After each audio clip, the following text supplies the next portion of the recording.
네, 종부세 개편안 뭐 이런저런 논란 참 많이 있었습니다만 정부 확정안이라고 해야 되겠죠. 정부안이 나왔습니다. 정부안 내용 간단히 좀 정리를 하고 얘기를 좀 더 이어갈 텐데요. 먼저 크게 보시면 이제 두 가지죠. 공정시장가액 비율하고 세율 이 두 가지를 이제 바뀌었는데요. 공정시장가액 비율 보시는 것처럼 현재 80%로 되어 있는 이거를 5%씩 두 번에 걸쳐서 올려서 90%까지 올리겠다라는 게 정부안입니다. 그래서 내년에는 85%가 되고요. 2020년 내후년에는 이제 90%까지 이 공정시장가액비를 올리겠다라는 게 정부안이죠. 다음 볼까요? 그다음에 이제 종부세 세율도 이제 인상을 하는데요. 지금 기본적으로 이제 9억 원이 1주택 같은 경우는 9억 원 이상이지만 보통은 이제 과표가 6억 원 이상이 되는 아파트에 대해서 이제 종부세가 적용이 되는데요. 0.1%포인트에서 0.5%포인트씩 이제 과표 과세 표준에 따라서 이제 올라가게 되는데 특히 이제 6억에서 12억 같은 경우 0.75에서 0.85%로 0.1%포인트가 더 올라가서 조금 더 세부담을 크게 하겠다라는 게 이제 기획재정부의 안입니다.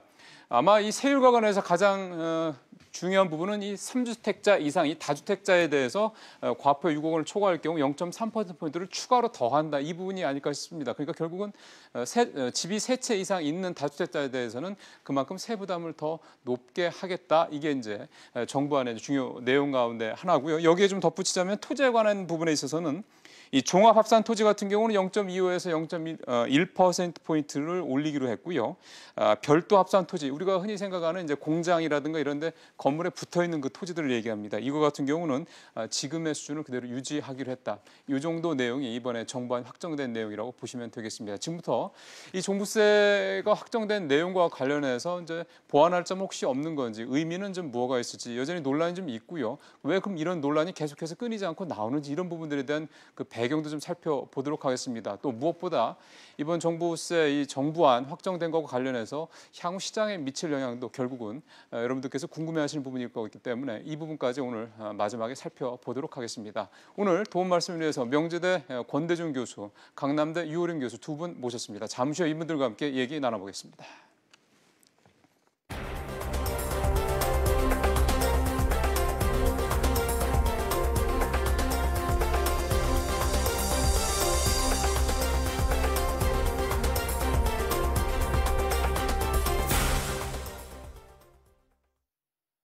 예, 두 분과 함께 오늘 본격적으로 종부세 얘기를 해보도록 하겠습니다. 제 오른쪽으로 권대중 교수 오셨고요. 어서 오십시오, 교수님. 안녕하세요. 금방 뵙습니다. 네. 제 왼쪽으로 유호림 교수 나오고 계십니다. 어서 오십시오, 교수님. 네, 안녕하세요.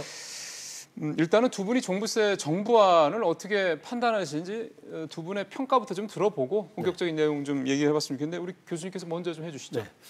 우선 종부세가 저는 뭐 단정적으로 말씀드리면 시의적절치 못하다. 어떻게 하다요? 시의적절치 못하다. 시의적절하지 못하다. 네, 예. 시행한다고 하더라도 지금 뭐 부동산 시장이 지방은 많이 죽은 상태입니다.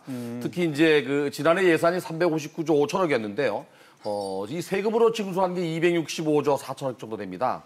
그리고 전년 대비 22조 8천억을 더 얻었고 남은 돈이 14조 3천억이나 됩니다. 세수가 그만큼 추가 들어왔다. 그러니까 지금 그 원래 당초 종부세를 정부가 징수하려고 했던 목적은 부동산 시장 안정화, 정상화 그렇죠. 이거였는데 시장이 이제 어느 정도 안정화되니까 결국에는 이제 세수 확보처로 돌아선 거거든요. 가격이 늘어난 것만큼 또 부담해라 이렇게 이제 돌아섰는데 그건 단전적으로 다시 말씀드리면은 부동산 시장이 어느 정도 강남을 뺀 나머지 지역은 이제 안정화되거나 미분양 때문에 이제 어려운 상황에 처했는데도 불구하고 이 종부세를 물리거나 또는 재산세까지도 이렇게 이제 또 인상을 또 지금 고려하고 있는 것에 대해서는 시의적절치 못하다. 저는 결론적으로 그렇게 말씀을 드리지만 사실은 뭐 가격이 오른 것만큼 또 부담하는 건 당연한 거라고 생각합니다. 네. 사실 그동안 또 많이 올랐잖아요. 그럼요. 그렇죠. 네. 그런 부분도 감안해야 된다. 자, 유 교수님께서 어떻게 보십니까? 예, 일단 저는 두 가지 측면으로 좀 말씀드릴 수 있는데요. 첫 번째는 이제 긍정적인 측면, 두 번째는 부정적 측면입니다. 일단 긍정적으로 볼 수 있는 부분은 부동산 투기 억제, 금방 그 권 교수님이 말씀하신 것처럼 부동산 투기 억제라는 그 어떤 정책 목표를 가지고 좀 그 시장에 줄 수 있는 좀 충격을 좀 완화하면서 충분히 그 시장에서 받아들일 수 있는 그런 여지를 주면서 단계적인 방향으로 가고 있다. 이 측면에서 봤을 때는 상당히 좀 긍정적이라고 볼 수 있겠고요. 네. 부정적으로는 일단은 그 이번에 종부세 과세 예상에 있어서 뭐가 빠졌냐면 기업이 보유하고 있는 부동산에 대한 과세가 좀 개편량이 빠졌습니다. 어떤 걸 특별히 말씀하시는 거예요? 예컨대 별도 합산 토지 말씀하시는 겁니까? 예, 맞습니다.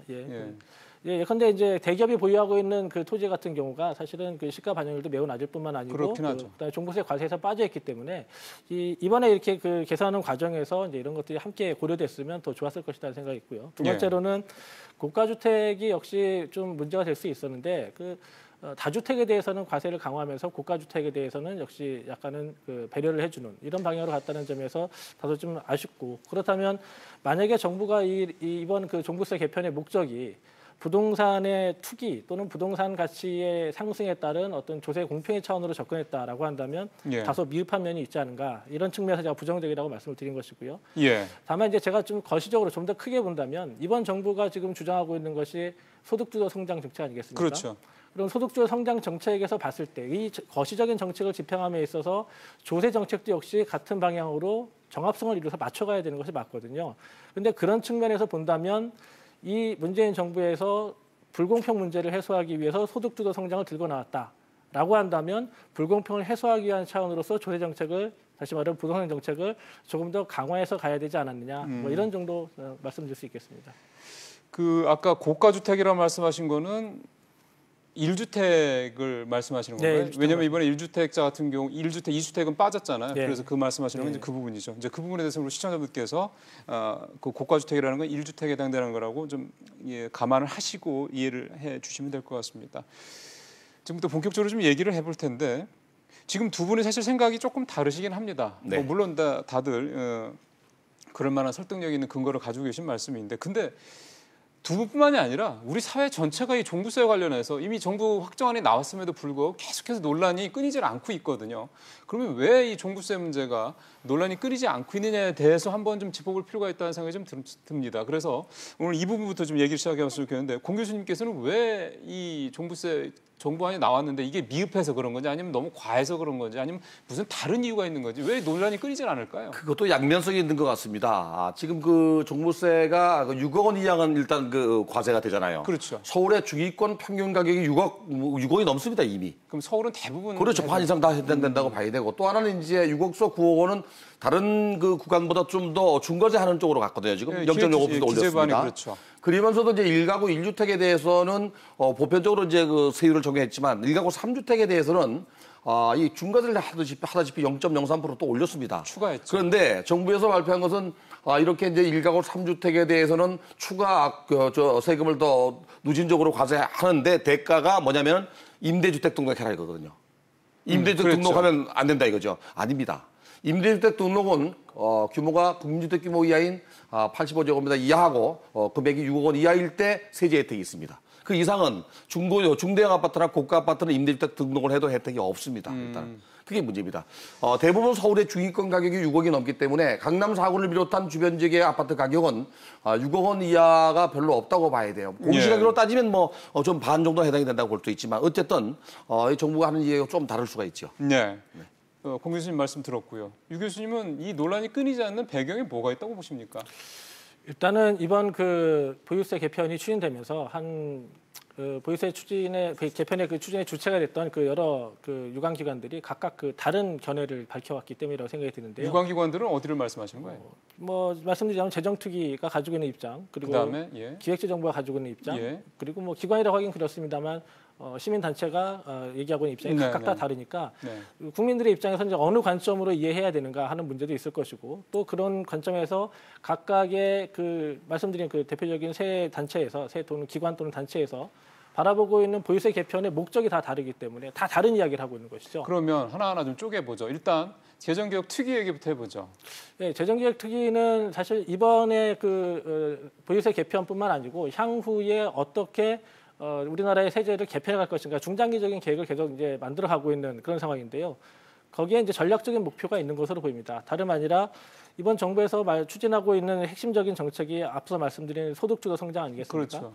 근데 우리나라가 지금까지 가져왔던 조세 정책은 다름 아니라 과거의 이윤주도 성장에 부합하는, 다시 말하면 대기업과 자산가에게는 조세 우대를 주고 그다음에 중산층과 서민들에 대해서는 보편 증세를 해왔다는 이런 포지션을 가져왔다는 거죠. 예. 이런 부분을 좀 바꾸려고 하는 이런 어떤 목적을 가지고 있는 것으로 저는 생각이 되고요. 기획재정부 입장에서는 기왕에 보유세 문제를 들고 나왔으니 이 보유세 문제에 있어서 핵심이 되는 것은 부동산 투기 문제다. 그렇죠. 그리고 부동산에 대한 자산이 집중되는 문제를 어떻게 해소할 것이냐라는 입장에서 어떻게 하면 가장 많은 정책적인 효과를 볼 수 있을 것이냐. 이 측면을 고려했기 때문에 핀셋 증세라고 할 정도로 대자산가를 중심으로 이렇게 보유세를 증세하는 이런 방향에 간 것 같고요. 이번에 다주택자에 대해 추가로 더 과세를 하겠다는 게 그런 의미라고 보면 되겠죠? 그리고 시민단체의 경우에는 이번 정부가 이제 가고자 하는 방향이 결국에는 공평 중심 아니겠느냐. 이런 측면에서 봤을 때 부동산 보유세 개편을 통해서 소득 불공평 그리고 나아가서 자산 불공평 문제를 좀 해결해야 된다. 이런 관점으로 접근하다 보니까 어느 관점, 다시 말해 기획재정부 입장에서는 단계적으로 시장의 충격을 완화해 가면서 보유세를 개편하고자 하는 이런 목적을 좀 보이고 있는 것 같고요. 예. 시민단체는 이 기회를 빌어서 좀 강력하게 불공평 문제를 해소하자라는 측면으로 접근하고 있는 것 같고요. 예. 그런 측면에서 좀 이렇게 서로 다른 이야기를 하고 있기 때문에 논쟁이 계속 나오지 않는가 이렇게 생각하고 있습니다.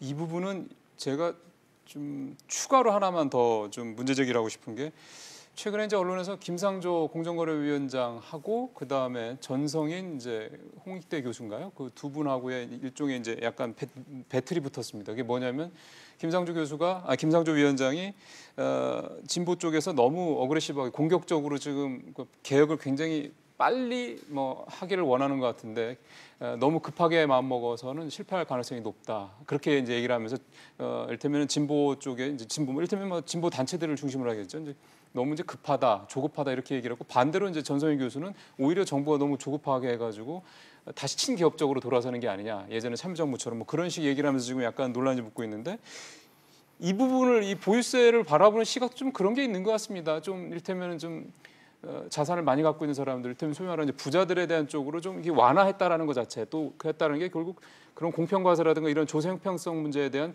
정부의 해결 의지가 문재인 정부 해결 의지가 좀 약화된 게 아니냐 이렇게 보는 시각이 있는 것 같습니다. 근데 사실은 이번에 그 정부안을 보면은 그 중간 계층 6억서 12억 정도를 좀 더 중과세했잖아요. 아마 부동산 투자가 쉽거나 가격이 오를 소지가 있는 그 금액대로 아마 그 부동산 시장을 안정화시키거나 투기를 못하게 하기 위해서 올린 거 아닌가. 이른바 갭 투자들이 그렇죠. 타겟을 저는 그렇게 생각을 하고 있습니다. 예, 유 교수님 어떻게 생각하세요? 사실 이 부분은 저도 좀 익히 들어왔던 얘기입니다. 시민단체에서는 문재인 정부가 벌써부터 이 개혁의 동력이 약해지는 것 아니냐 이런 우려의 표현을 많이 했었고요. 특히 보유세와 관련해서는 모든 문제의 근원이 보유세에 있다고 보는 그 참여연대 또는 경실련 같은 이런 시민단체 입장에서는 이 문제를 좀 더 강력하게 짚고 가야 된다라는 포지션을 가져왔습니다. 그런 반면에 정부 입장에서는 이런 부동산이 가지고 있는 기본적인 그 문제점, 다시 말하면 부동산 보유세를 단일 내에 강화하게 되면 부동산 정책에 관련해서는 일정 부분 효과를 볼 수 있겠지만 결국에는 비용 상승에 따른 인플레이션 문제가 발생할 수 있고요. 예. 이런 비용 상승 인플레이션 문제가 발생하게 되면 문재인 정부가 추구하고는 소득주도 성장에도 영향을 줄 수가 있습니다. 그렇기 때문에 정부의 입장에서 좀 단계적으로 가는 것이 옳다. 또 이런 얘기도 일부 나오고 있습니다. 사실 저는 이렇게 논란이 되고 있는 이유 중에 하나가 이 보유세를 바라보니까 이게 부동산에 매기는 세금을 바라보는 시각의 차이가 근본적으로 좀 있는 게 아니냐 생각이 듭니다. 예를 들어서 보유세라는 거는 보통은 이제 좀 지금 같은 경우라도 좀 돈이 좀 있는 사람들한테 적용이 되는 그런 좀 세금 아니겠습니까? 이게 보편적인 그렇죠. 세금은 아닌 거죠.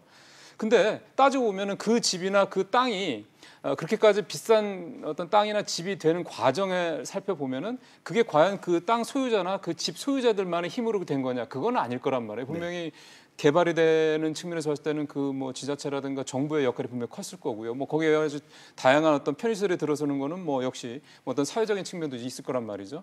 그럼 일종의 이게 소위 말하는 좀 어려운 말일 수 있겠습니다. 편익과세적인 부분인데, 근데 보유세를 내야 되는 이 사람들 입장에서 봤을 때는 아니 내 사유재산인데 내 헌법에 보장된 사유재산권을 왜 정부가 이렇게 나서서 이래라 저래라 하는 이렇게 또 볼 수 있단 말이죠. 공 교수님은 그 부분에 대해서는 어떤 생각을 갖고 우선은 계세요? 그 편익에 대한 대가, 소위 그 편리하고 유용한 거에 대한 대가는 분명히 지불해야 됩니다. 그것이 바로 이제 그 편리하게 맞는 것 자체가 정부가 주도해서 만들어놓은 도시기반 시설이거든요. 근데 그거에 따라서 이미 집가가 상승되어 있고 거기에 따라서 재산세가 올라가 누준 것으로 되어 있습니다. 그런데 거기에 이제 추가로 이제 금액이 높으니까 종합부동산세라는 걸 만들어서 더 물리는 거거든요. 만약에 이제 중대형 아파트나 고급 아파트 또는 고가 아파트에 매기는 그 종부세 뭐 0. 몇 %는요, 이들에게 사실은 전혀 영향이 없을 수도 있습니다, 사실은. 이번에도 사실 금액 자체가 많이 오르는 건 아니잖아요. 그러니까 심리적 부담감이 큰 거지. 이게 그들에게 뭐 몇백만 원 더 낸다고 해서 몇십억짜리 집을 버리진 않거든요. 근데 과연 이제 이렇게 그 강남 지역이나 강남 사구의 비싼 아파트들이 그걸 그대로 수용할 수 있느냐. 그 자세가 필요한 거죠. 사실 내가 편리한 지역에 또 유용한 지역에 살고 있는 대가를 국가와 사회를 위해서 의무를 다할 수 있다고 하는 그 자세가 안 돼 있다는 얘기죠. 그러다 보니까 거부감 반응이 있는 거죠, 이게. 그렇다면은 말씀대로 그렇다면은 그게 이제 자의적으로 기다릴 수가 없다면은 약간 뭐 법을 통해서는 약간 강제적으로 그 부분에 대해서 좀 끌어내야 되는 부분도 필요한 게 아니냐 이런 얘기도 분명히 할 수 있지 않을까 싶거든요. 예, 일단 두 가지로 제가 잠깐 정리해서 말씀드리겠습니다. 첫 번째는 우리 일반 국민 여러분들께서는 아마 세금 그러면 다 똑같다 이렇게 생각할 텐데, 사실 세금은 정확하게 나누면 소득에 대한 과세가 있고, 그다음에 이런 소득에 대한 과세는 응능 부담이라고 합니다. 자기가 부담할 수 있는 능력에 따라 세금을 낸다는 응능이라는 것이고요. 또 하나는 뭐냐면 이 사회가 만들어지면서 발생한 그 편익, 사회적인 이익, 본인이 창출한 이익이나 소득이 아닌 것이죠. 이것을 이용하는 대가로서 과세하는 측면이 있습니다. 이런 것을 응이익과세라고 합니다. 다시 말하면 내가 얼마나 이익을 보고 있느냐, 또는 이걸 응이익과세를 또는 편익과세라고도 표현을 하고 있는데요. 종부세가 대표적인 예가 되겠군요. 예, 아마 그렇습니다. 그리고 또 하나 이제 소비 능력에 대해서 과세하는 이제 소비세 이런 게 있습니다. 근데 지금 우리나라에서는 국민들이 되게 어떻게 생각을 하냐면, 내가 가지고 있는 부동산은 내 재산으로 사들인 것이야라고 생각을 하는 것이죠. 본인의 능력이다. 예. 그렇지만 사실 엄밀히 따지고 보면 금방 말씀하신 것처럼 이 강남 지역이나 아니면 우리나라의 신도시 같은 경우는 정부의 재원이 투입돼서 만들어진 그 지역에서 제가 보유하고 있는 아파트 가격이 그런 기반 시설에 의해서 가치가 올라가는 것이거든요. 자, 그럼 정확히 말씀드리자면 건물의 가치는 30년 지나면 하락하게 돼 있습니다. 그런데 30년이 지난 강남에 있는 아파트들은 가격이 오히려 2배, 3배, 4배씩 올라가고 있죠. 이 말은 뭐냐면 그 지역에 우리나라의 정부에서 세금을 투입해서 만들어놓은 사회 기반 시설이 다른 지역보다 월등히 좋기 때문에 그런 가치가 형성이 되는 것이고, 뭐 교육적인 측면도 있을 그렇죠. 거고요. 본인의 집을 지어서 만들었다라고 하는 것이라면, 길도 다 만들었다라고 하면 다른 의미가 되겠지만, 그게 아니고 정부가 만들어놓은 사회 기반 시설이 다른 지역보다 좋기 때문에 그 지역에서 발생하는 그런 사회적인 편익을 난 누리고 싶어. 그래서 비싼 가격을 지불할 용의가 있어. 이렇게 해석이 되는 것이거든요. 그렇다면 앞으로는 이 보유과세, 다시 말하면 부동산 관련 세금을 내가 가지고 있는 경제 능력에 따라서 판단할 것이 아니라 이 사회가 그 지역에 얼마나 많은 사회적인 편익을 제공하고 있느냐. 우리나라 정부에서 만든 세금으로 만들어낸 사회적 시설을 얼마나 많이 이용하고 있느냐. 그 대가로서 세금을 지불한다라고 한다면 이게 소득 불공평의 문제로 접근하지 않고서도 충분히 부동산 관련한 세금 문제를 달리 볼 수 있는 그런 이제 취지가 만들어질 수 있겠죠. 거기에 제가 한 가지 더 말씀드리고 싶은 것이 이제 담세 능력이거든요. 담세 능력이라는 건 뭐예요? 이거는 자기가 그 세금이 나왔을 때 부담할 수 있는 능력이 있어야 됩니다. 그렇죠. 소득이 없는 퇴직자들, 은퇴자들은 또 거기에 살면서 세금이 많이 나와서 그 집에 살지 못하고 이사를 가야 되는 문제가 나거든요. 대표적인 게 고가 1주택자들에 그렇죠. 해당되겠군요. 네, 다주택자 말고 1가구 1주택자이면서 만약에 담세 능력이 없는 경우, 소득이 없는 경우에는 결국에 세금이 점점 부담스러우면 거기를 떠나야 되는 문제가 나거든요. 거주의 자유를 잃어버리는 거죠, 사실 말하면. 그런 사람들에 대해서는 또 세금을 또 완화해 줄 수 있는 계층별로 또 이 소득별로 세금은 달리 매겨야 된다고 봐요. 일률적으로 매기는 거는 타당하지 않다고 생각되죠. 이 부분에 대해서는 교수님 어떻게 생각하세요? 예, 일단은 기술적으로 지금 말씀하신 그런 부분에 있어서 우리나라 재산세를 비롯해 재산세, 종부세 모두 장기 보유하는 경우, 그리고 1주택인 경우에 대해서 다른 경우와, 다시 말하면 다주택인 경우와 차별해서 과세를 하고 있고요. 오래 보유하면 그만큼 세금 부담이 줄어든다라는 네, 겁니까? 맞습니다. 양도하는 단계에서도 1주택인 경우에는 장기 보유 특별공제라는 것으로 양도소득세도 감면해주고 있습니다. 근데 지금 권 교수님도 말씀하셨고, 그리고 저도 앵커님도 말씀하셨다시피 세금에 대해서 지금 각각 다 다른 시각들이 존재하고 있는데, 가장 큰 이유는 뭐냐면 우리나라에서 아직까지도 조세 정의에 대한 얘기를 아무도 주도해서 얘기하고 있지 않다는 거죠. 도대체 대한민국 사회에서 누구나 다 인정할 수 있는 조세에 대한 정의가 뭐냐. 얼마 전에 토지 공개념과 관련해서 토지 정의에 대한 논쟁이 있었듯이 이제는 조세 정의, 내가 가지고 있는 세금 부담이 과연 나에게 부합하는 것인가. 내가 자산가인 경우, 아니면 내가 근로소득자인 경우, 아니면 내가 근로소득도 자산소득도 없는 그냥 저소득자인 경우, 그런 경우에 각각 어떻게 조세 부담을 지우는 것이 대한민국이라는 나라에서 가지고 있는 조세 정의에 부합하는 것이냐, 이거에 대한 논의가 좀 필요할 것 같습니다. 사실 이제 그 부분은 상당히 좀 큰 담론으로 넘어가는 부분이어서 사실 뭐 저희가 오늘 이 자리에서 그 얘기를 결론을 낼 수는 없는 문제고요. 또 이건 뭐 각각의 생각들이 다 다를 수 있는 문제여서. 근데 사실 이제 어찌 보면은 이 보편적 증세나 소위 말하는 핀셋 증세 이런 부분과 관련해서 사실은 또 하나 논쟁이 될 수 있는 부분이 바로 재정개혁특위가 하반기에 본격적으로 논의하겠다고 협의하겠다고 했던 이 재산세 부분입니다. 이 재산세는 뭐 쉽게 생각하면 이제 내가 뭐 땅이든 집이든 뭔가 이제 그렇게 과세대상이 될 만한 물건을 갖고 있을 경우 그거에 대해서 이제 세금을 부과하는 뭐 그걸 말로 이제 그래서 이제 보편적인 그런 이제 세금을 이제 부과되는 그런 부분인데 이 재산세를 손을 대겠다라는 거는 종부세랑은 차원이 완전히 다르다고 봐야 되는 거잖아요. 이 부분을 잠깐 좀 얘기를 해야 될 텐데 이 재산세는 그 세금 부과에 있어서 좀 어떤 의미로 우리가 이해를 하면 되겠습니까? 국가의 채무나 국가의 능력이 부족할 때 국민이 짊어져야 될 게 재산세거든요. 이게 이제 정부가 아까 내가 말씀드린 대로 이제 다음세 능력이 있는 사람만 내는 게 아니고 예. 누구나 똑같이 다 내야 됩니다. 이거는. 예. 그래서 정부가 만약에 보편적 복지를 하건 또는 뭐 경제 성장을 주도하건 국가가 돈이 필요로 할 때는 모든 국민이 짊어져야 될 내용입니다. 이 네. 재산세는. 그래서 재산세를 만약에 올리게 되면 이제 이거는 가계에 직접적 영향을 줘서 생활이 좀 어려울 수 있어요. 왜 그러면 이제 취득세나 양도세인 거래세를 준비하고 내지만 이 재산세는 이제 자기 생활에서 떼어내거든요. 그래서 그걸 올릴 경우에는 무리하게 올리면 이거는 분명하게 이제 조세 반발이 있을 수 있고요. 또 그 상가나 다른 건물을 갖고 있으면 이거는 분명하게 또 조세 전가가 있을 수 있습니다. 이거는. 그렇죠. 그래서 이 부분은 뭐 충분한 논의가 있지 않은 상태에서 보유세인 재산세를 올린다 그러면 좀 논란이 될 수 있겠죠.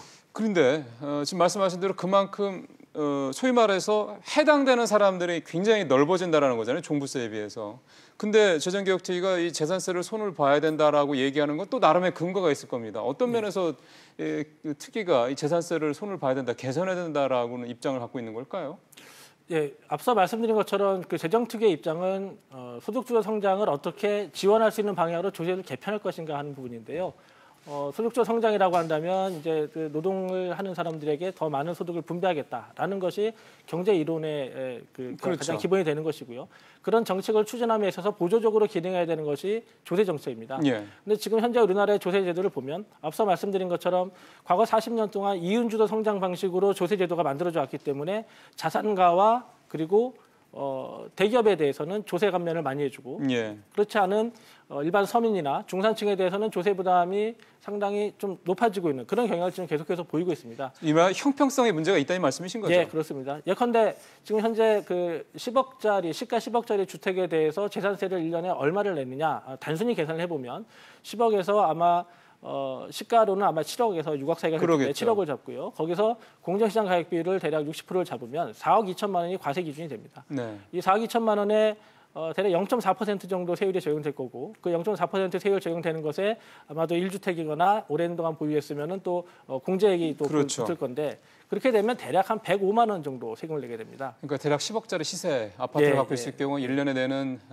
재산세가 한 100만 원 정도 된다. 예, 그렇습니다. 그런데 뭐 대표적인 그 근로소득 저소득자들이 부담하는 세금인 이제 근로소득세 같은 경우에는 제가 자료를 하나 좀 크게 해서 가지고 왔는데요.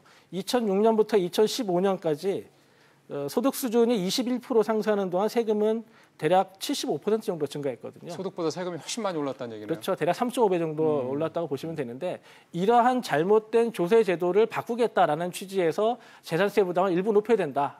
아마 이런 취지에서 이 하반기에는 계속해서 재산세를 좀 강화해야 될 것이다. 이렇게 얘기를 하고 있는 것 같습니다. 예. 근데 분명히 논리적으로는이나 명분상으로 봤을 때도 재산세가 지금 형평성이 좀 문제가 있고 좀 예전에 소위 말해 산업화 시대에 만들어진 어떤 그 세금 체계이기 때문에 변화가 필요하다는 것에서 공감을 많이 하실 것 같습니다. 근데 이게 굉장히 많은 사람들이 그리고 아까 말씀하셨던 것처럼 뭐 물론 20, 30억짜리 1주택에 사는 사람도 있겠지만은 2, 3천만 원이나 뭐 1, 2억짜리 그런 집에 사는 분들도 계실 거란 말이에요. 또 은퇴하셔서 소득이 없는 분들도 계실 거고. 이제 이런 분들 입장에서 봤을 때는 이게 상당히 부담스러운 내 재산세가 뭐 단돈 몇만 원 올려도 부담스럽다고 생각하시는 분들이 있을 것 같아요.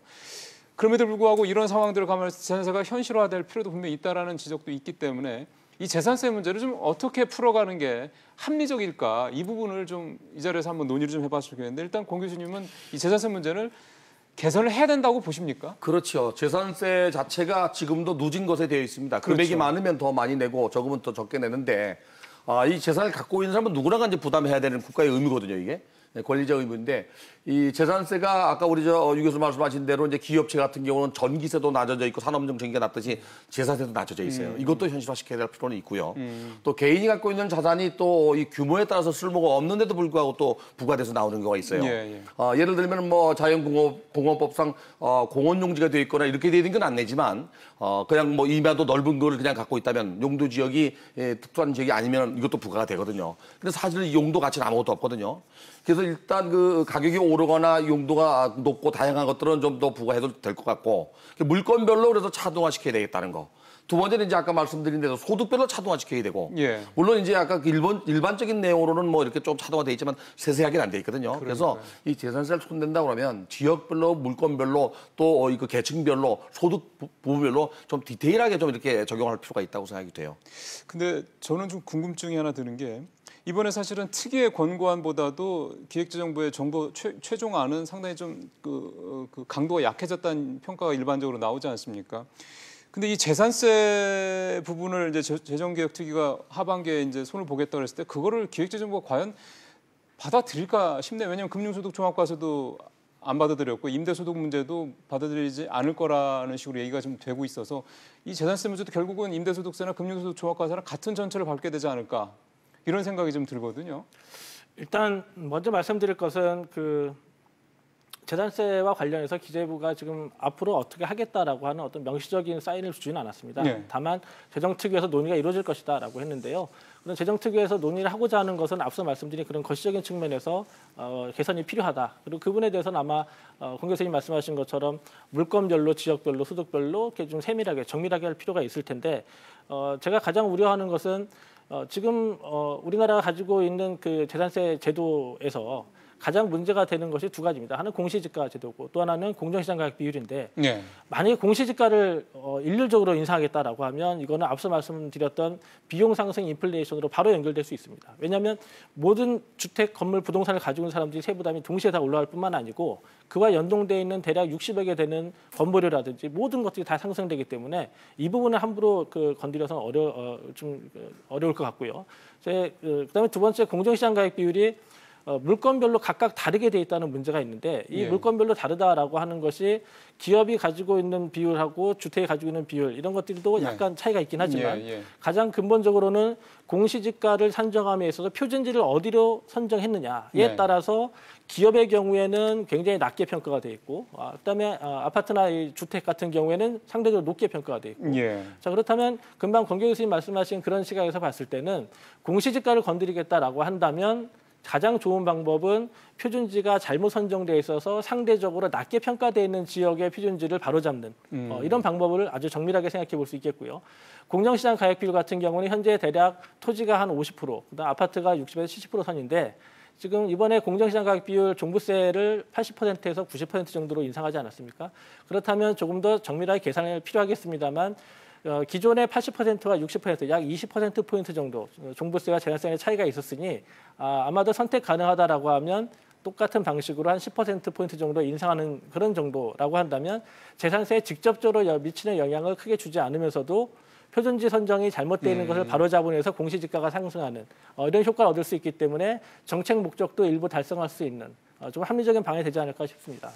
두 분 말씀을 들으면서 제가 드는 생각은 지금 제도를 대단히 뭐 이렇게 이를테면 세율을 엄청나게 많이 올리거나 뭐 꼭 이런 차원이 아니더라도 지금 갖고 있는 제도만 효율적으로 잘 운용해도 이 조세형평성 문제라든가 이런 공정과세 문제에 어느 정도 효과가 충분히 있을 수 있다라는 생각이 저 같은 경우는 뭐 제가 뭐 세금이라든가 부동산에 저는 전문가가 아니기 때문에 그냥 시청자와 같은 입장에서 봤을 때 그런 생각이 좀 들거든요. 그러니까 운용의 묘를 좀 잘 살릴 수 있다라면은 아주 대단히 무슨 제도를 뭐 뜯어고치고 새로운 법안을 만들고 이런 복잡한 절차가 아니더라도 상당 부분은 지금보다 진전된 어떤 그런 조세형평성 문제, 공정과세 문제 수준으로 갈 수 있지 않겠냐는 생각도 좀 듭니다. 자, 이제 마지막 질문을 좀 이제 드려야 될 것 같습니다. 시간상 아마 두 분한테 다 듣지는 못할 것 같고요. 우리 부동산 전문가신 권 교수님한테 들으면서 오늘 좀 마무리해야 될 것 같은데 종부세라는 결국 이제 부담이지 않습니까? 집을 사겠다는 사람 입장에서 봤을 때는 아무래도 좀 이게 그 집을 내놓은 사람이 늘어날 거니까 좀 기다렸다가 좀 싼 집을 사고 싶다는 생각도 있을 것 같고요. 그러니까 결국 집값에 이 종부세를 계속 올라간다라는 부분이 영향을 줄 거라고 일반적으로 생각을 하는데 지금 서울의 집값은 최근에 계속 또 오르고 있어서요. 앞으로 이 종부세 상황이 이 집값에 미칠 영향 어떻게 좀 전망을 해봐야 될까요? 아무래도 이 그 종합부동산세가 내년에 매겨지거든요. 아 올해 아니 올해 내년 적용되는 건 아니고요. 내년에 이게 여야 합의해서 이제 법이 통과되면 내년 6월 기준으로 해서 종합부동산세는 내년 12월 1일부터 15일 사이에 이제 부과되는 겁니다. 그러다 보니까 아직도 1년이 남았습니다. 1년 훨씬 더 남았네요. 네, 그러니까 이제 심적인 압박감이나 심적인 부담감 때문에 시장에 영향을 주는 거지 당장 종부세 때문에 영향을 주지는 않을 거라고 보여집니다. 그래서 지난주 한국감정원에서 발표한 자료를 보면은 강남 일부 지역이 가격이 오르고 있는 겁니다. 그러니까 이 부동산 시장에서 세금이 미치는 영향이 크지 않기 때문에 그렇게 많이 떨어지지 않을 거라는 의식을 갖고 있어요, 사람들이. 그러다 보니까 안 떨어지는 거죠. 그럼 역으로 그게 지금의 종부세, 정부가 추진하고 이런 종부세가 실제로 종부세 대상자들한테는 별 부담이 안 된다라고 그분들은 생각하는 거 그럴 아닙니까? 수도 있죠, 네. 그러니까 아까 제가 말씀드린 대로 30억, 40억짜리 그 아파트가 실제 이제 공정가액 비율은 뭐 80% 이하가 되니까 얼마 안 되거든요. 거기에 또 다시 세율을 곱하니까 뭐 한 돈 1,000만 원 내는 거 뭐 충분히 낼 수 있다. 이렇게 생각하니까 고가 아파트나 중대형 아파트는 쉽게 안 떨어지는 겁니다. 또 어떻게 보면 그 부분이 아마 정부의 이런 공정과세 의지, 조세 형평성에 대한 의지가 좀 둔화된 게 아니냐, 퇴색된 게 아니냐라는 또 진보 쪽에서의 지적을 받는 또 근거가 되지 않나 이런 생각도 좀 해보게 됐습니다. 오늘 종부세 얘기 두 분과 얘기 잘 나눴습니다. 오늘 말씀 고맙습니다. 네, 고맙습니다. 감사합니다.